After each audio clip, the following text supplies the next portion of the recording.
नमस्कार, आप देख रहे हैं एमपी न्यूज़। मैं हूं पूजा रघुवीर, आपके साथ न्यूज़ रूम में बात करेंगे एमपी की कुछ बड़ी महत्वपूर्ण खबरों पर बात करेंगे। ग्वालियर में जैन संत मुनि विहर्ष सागर महाराज ने ज्योतिरादित्य सिंधिया के जल्द ही एमपी का मुख्यमंत्री बनने की भविष्यवाणी की है। जी हाँ, यह वाकया मंगलवार को तब हुआ जब सिंधिया ग्वालियर में चल रहे पंचकल्याणक गजरत महोत्सव में जैन संतों से आशीर्वाद लेने पहुंचे थे। यहाँ उन्होंने मुनिश्री विहर्ष सागर और विहर्ष सागर से आशीर्वाद दिया। इसी दौरान मुनि विहर्ष सागर ने कहा कि यहाँ चर्चा होती है कि हो सकता है कुछ दिन बाद सिंधिया जी को आप मुख्यमंत्री के रूप में देखें। उनके यह बोलते ही वहाँ सिंधिया समर्थकों ने जयकारे लगाना शुरू कर दिए। वहीं मंगलवार को केंद्रीय नागरिक उड्डयन मंत्री ज्योतिरादित्य सिंधिया ग्वालियर प्रवास पर थे, जहाँ उन्होंने कई विकास कार्यों का शुभारंभ किया। वहीं कुछ नवनिर्मित भवनों का लोकार्पण भी उन्होंने किया। मुख्य अतिथि के रूप में वर्चुअली रूप से प्रदेश के मुखिया शिवराज सिंह चौहान व अध्यक्ष के रूप में केंद्रीय मंत्री नरेंद्र सिंह तोमर भी शामिल इसमें रहे। वहीं दोपहर में कार्यक्रम के बाद सिंधिया फूलबाग पर चल रहे पंचकल्याणक गजरत महोत्सव में पहुंचे। कार्यक्रम में जैन समाज ने सिंधिया को सम्मानित भी किया और केंद्रीय मंत्री ज्योतिरादित्य सिंधिया को आशीर्वाद देने के बाद विहर्ष सागर महाराज ने कहा कि सिंधिया हमेशा विकास की बात करते हैं। सिंधिया ग्वालियर के विकास के साथ ही प्रदेश में नए आयामों को स्थापित करने के लिए लगातार प्रयास कर रहे हैं। युद्ध चाहे महाभारत का हो या राजनीति का, हमेशा धर्म और सत्य की जीत होती है। सही समय पर सही निर्णय ही आपको सफल बनाते हैं। यह बात सुनते ही सिंधिया ने मुनिश्री को नमस्कार किया। इसके बाद मुनिश्री ने कहा कि यहाँ सभी चर्चा करते हैं कि हो सकता है आने वाले कुछ समय में सिंधिया को मुख्यमंत्री के रूप में देखा जाए। पंचकल्याणक गजरत महोत्सव में सिंधिया के आगामी समय में मुख्यमंत्री बनने की भविष्यवाणी के बाद शहर में इस विषय पर खूब चर्चा हो रही है। वहीं जैन समाज के कुछ लोगों ने कहा कि मुनिश्री विहर्ष सागर और विहर्ष सागर का कहा कभी गलत नहीं होता, इसलिए उनकी कही ये बात आने वाले समय में सत्य भी साबित हो सकती है। ये तो आने वाला वक्त ही बताएगा कि बात कितनी सच साबित होती है। फिलहाल बढ़ते हैं अगली खबर पर। संयुक्त अरब अमीरात की फेडरल नेशनल काउंसिल के निमंत्रण पर लोकसभा स्पीकर ओम बिरला के नेतृत्व में भारतीय सांसदों का दल दुबई के दौरे पर है। इसमें इंदौर के सांसद शंकर लालवानी समेत इस शिष्टमंडल में संसद सदस्य सुशील कुमार मोदी, डॉक्टर फौजिया तहसीन अहमद खान, डॉक्टर एम.के. विष्णु प्रसाद, पी. रविंद्रनाथ और डॉक्टर सुजय राधाकृष्ण विखे पाटिल और लोकसभा के महासचिव व उत्पल कुमार सिंह शामिल है। संयुक्त सचिव डॉक्टर अजय कुमार इस शिष्टमंडल के सचिव हैं। वहीं दोनों देशों के संसदीय शिष्टमंडलों के द्विपक्षीय आदान प्रदान के तहत यह पहली यात्रा है। सांसद शंकर लालवानी ने बताया कि वे दुबई के स्टार्टअप एवं बिजनेस इकोसिस्टम का अध्ययन करेंगे, जिससे इंदौर में निवेश बढ़ाया जा सके। साथ ही निवेशकों से इंदौर में निवेश का आग्रह भी करेंगे।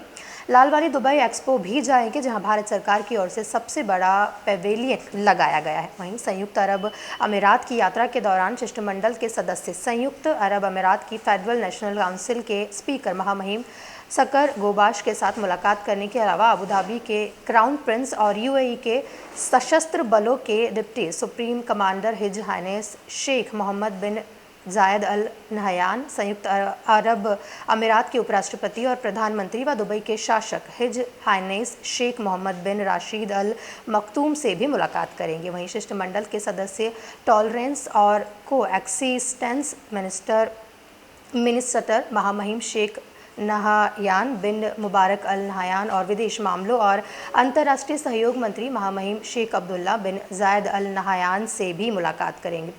वहीं मंडल के सदस्य अबू धाबी और दुबई की सांस्कृतिक और ऐतिहासिक महत्व के स्थानों की भी यात्रा करेंगे। बढ़ते हैं अगली खबर पर।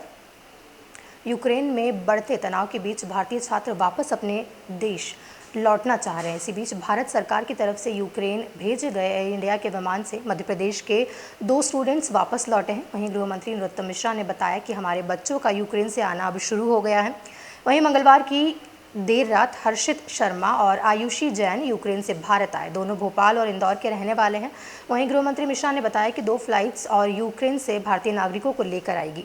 एक फ्लाइट 24 फरवरी और दूसरी फ्लाइट 26 फरवरी को आएगी। दोनों में ही मध्य प्रदेश के बच्चे भी आएंगे। वहीं मिश्रा ने कहा कि यूक्रेन से लगातार वापसी की कार्रवाई की जा रही है, किसी को भी चिंतित होने की ज़रूरत नहीं है। वहीं प्रधानमंत्री और मुख्यमंत्री इस मुद्दे को लेकर लगातार संपर्क में बने हुए हैं।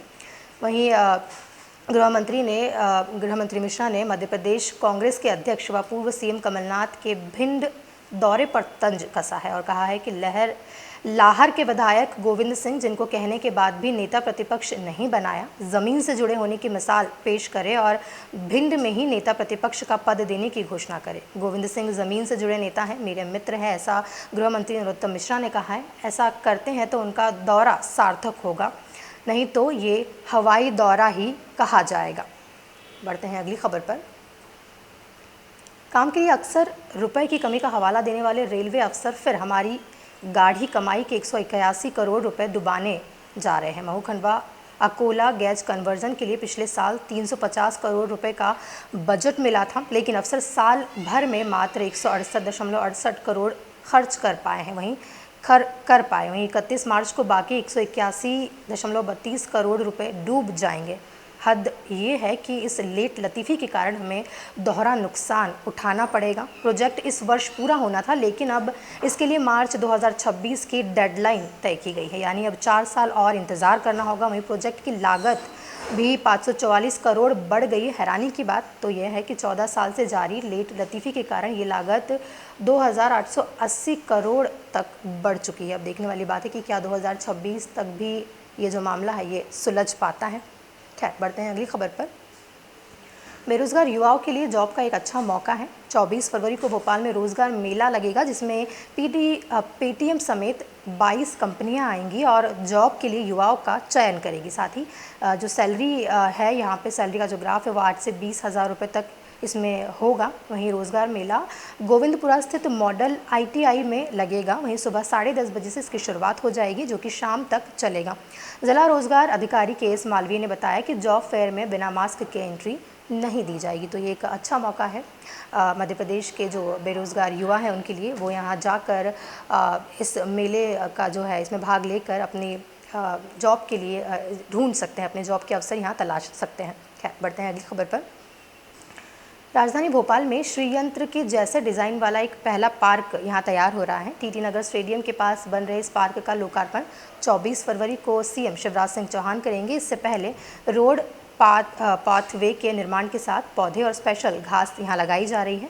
एक ही दिन में सजावटी फल फूल और छायादार करीब 365 पौधे भी यहाँ लगाए जाएंगे। इसके लिए गड्ढे खोदे गए हैं और आसपास से रंगोली सजाई गई है। वहीं नगर निगम TT नगर स्टेडियम के पास स्मार्ट सिटी एरिया में 1 महीने से पार्क विकसित कर रहा है।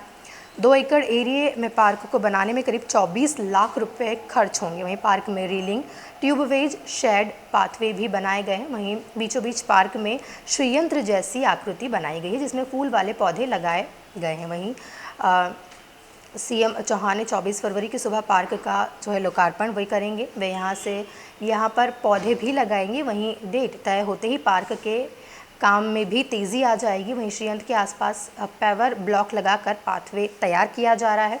साथ ही पौधे भी लगाए जाएंगे। बाहर से स्पेशल घास यहाँ मंगाई गई है, जो पूरे पार्क में बिछाई जा रही है। बुधवार शाम तक ये काम पूरा करने का टारगेट रखा गया है। वहीं गुरुवार को पार्क का लोकार्पण हो सके, इस संबंध में कलेक्टर अविनाश लावनिया और निगम कमिश्नर KVS चौधरी के बीच मीटिंग भी तय हुई है।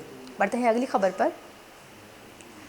फाल्गुन मास के कृष्ण पक्ष की चतुर्दशी तिथि पर 1 मार्च को महाशिवरात्रि मनाई जाएगी। इस दिन शहर के मंदिरों में भगवान शिव और पार्वती का विवाहोत्सव धूमधाम से मनाया जाएगा। इस दौरान हल्दी, मेहंदी, श्रृंगार, माता पूजन, भजन आदि आयोजन होंगे और महारुद्राभिषेक, महाआरती और महाप्रसाद का वितरण भी होगा। खजराना गणेश को भी 40 क्विंटल खिचड़ी का यहाँ पर भोग लगाया जाएगा। सुबह अभिषेक व पूजा अर्चना की जाएगी। उसके बाद कलेक्टर एवं मंदिर प्रबंधन समिति के अध्यक्ष मनीष सिंह व मंदिर प्रशासक एवं निगम आयुक्त प्रतिभा पाल गणेश जी को भोग लगाकर प्रसाद वितरण का शुभारंभ करेंगे। भक्त मंडल के अरविंद बागड़ी ने बताया कि मंगलवार को निगम आयुक्त ने बैठक लेकर महाशिवरात्रि पर्व की तैयारियों का जायजा लिया है। हम सभी के आराध्य भगवान शिव यानी कि महाशिवरात्रि बहुत जल्द आने वाली है, जिसकी की तैयारियां अब जोरों शोरों पर शुरू हो चुकी है। ये थी कुछ महत्वपूर्ण खबरें। बाकी खबरों के लिए आप बने रहे MP न्यूज़ के साथ। नमस्कार। MP की नब्ज, MP का हाल, मध्य प्रदेश की हर खबर MP न्यूज़ TV के साथ। लगातार खबरों के लिए सब्सक्राइब करें हमारा YouTube channel MP news TV। Latest updates के लिए बेल आइकन दबाना जरा भी न भूलें।